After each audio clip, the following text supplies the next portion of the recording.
3, and I'm taking my time for the sake of the babies. The little sister said a few weeks ago, "I'm my baby, you got to slow down." And so when we teach, as Dr. Hagan pointed out, we always teach as if you're teaching it for the first time. Because there's review for most of us here, but some of the folks that hadn't been here when we shared this is new for them. Job 3, verse 25. And there's a scripture in Proverbs, I want to say Proverbs 28 or 29. Somebody find it for me, which says, the fear of man bringeth a snare. Thank you. Oh, by the way, I was watching Little Dave use his technology today, and he pulled up some pages on which he was writing some notes. And I was thinking this morning, these scriptures I got printed out, I need to have them on notes on my pad. So I'm going to have to carry that paper around. So I went on and went in my notes and I posted them there in my notes. Amen. So they messed me, Wayne, by my technology lack thereof and skills. So I'm getting there. But it's on a need-to-know basis, though, see? Okay, Job 3, and we want to look at verse 25 first, to see Job's words about his situation after all this stuff happened to him. Job 3, verse 25. He said, for the thing, everybody with me? Mm-hmm. For the thing which I, what did he say? Greatly feared is come upon me. In other words, he was afraid of the children dying. He was afraid of himself being robbed, and so forth and so forth. All that stuff that happened to him was things he was afraid of before it happened. Fear is what opened the door to it. See, I just thought about the fact that when we were running track at Hall High, we were not afraid of Central High. Can I get an amen? Amen. Candace, you weren't even born yet. It still holds true. But see, Central High had the team back then. Roy Duhart and help me out, another guy that ran the quarter with Phil. Phil, anyhow, I forget his last name, but he lived out the street from me. But they had a great track team. But we had a great track team also. And we won the national. We won the state championship that particular year. But we wasn't afraid of them. Because if you're in fear, you can't perform properly. That's right. If you're in fear, the devil will make your life miserable. And what happened, and part about it is that the fear you have gives him the permission to make it happen. And you say, I knew that was going to happen. And it was not because of the fact it was destined to happen, it's because of the fact I got in fear about it and he took advantage of it. There's spirits in this world. And they'll mess with your mind and cause stuff to happen based upon what you allow them to do based on your fears. This is why trusting God is so important. Trusting God is so important. So Job said, the thing which I greatly feared is come upon me. And that which I was afraid of is coming to me. You see. Now, let's look at Proverbs 29:25, I believe you said. Proverbs 29:25. So this is the spiritual principle that the world knows about. Even the teachers like Dale Carnegie and some of the motivational speakers, they'll all deal with having confidence in yourself, at least that. You know. And by having confidence in ourselves, even as a non-Christian, there's some things you can get done just by being a spirit, a human, who has confidence in yourself and your ability that you have, and you get some things accomplished just from that. And it's still God helping you, even though you might not realize it. Because he causes his sun to rise on the just and the unjust, and the rain that waters the crops to fall on the just as well as the unjust. Yeah. You see?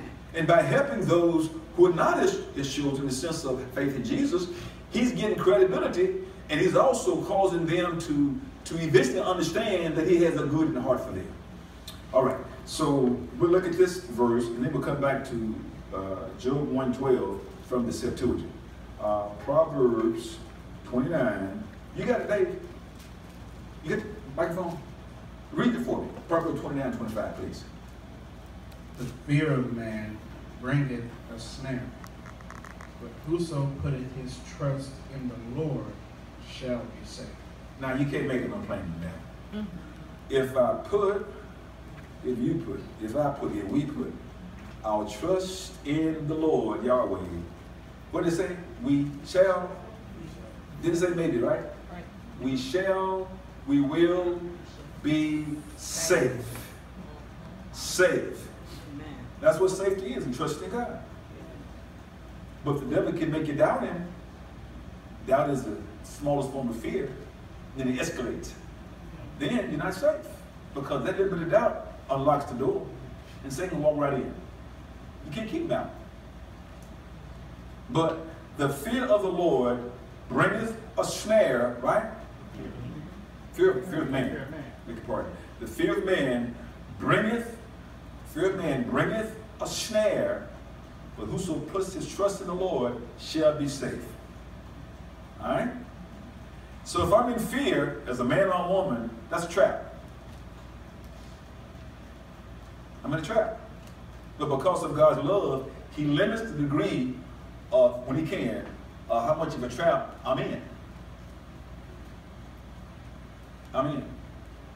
And so therefore, he works where he can to help mankind and do what he can to help him in spite of the fact they've given Satan permission.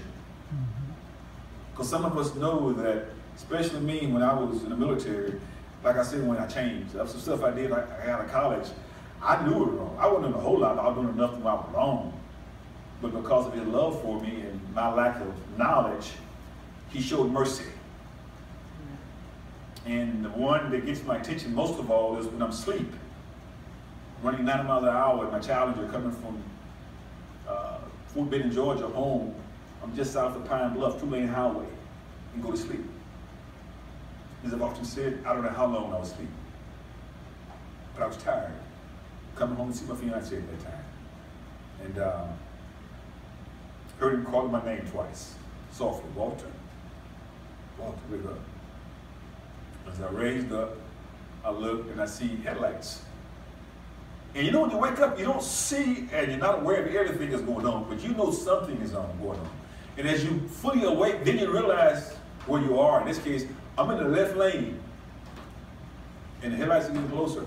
I whip it over and 18 wheeler go by. And my first thought was, I ought to be dead. My next thought was, why are you keeping me alive? I hadn't prayed in months. I hadn't talked to God in months. But I'm talking now. That messed me up.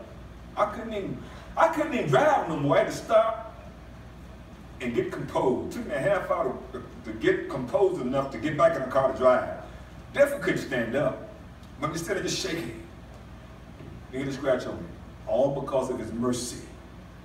His mercy. So he told me to come out of the military in 1974, and I obeyed him. In 6 months, I preached because I was grateful. I have now the understanding of why I'm alive. I understand my purpose in life. For this purpose, I'm alive. To teach people, you can trust God. Amen. You can trust God.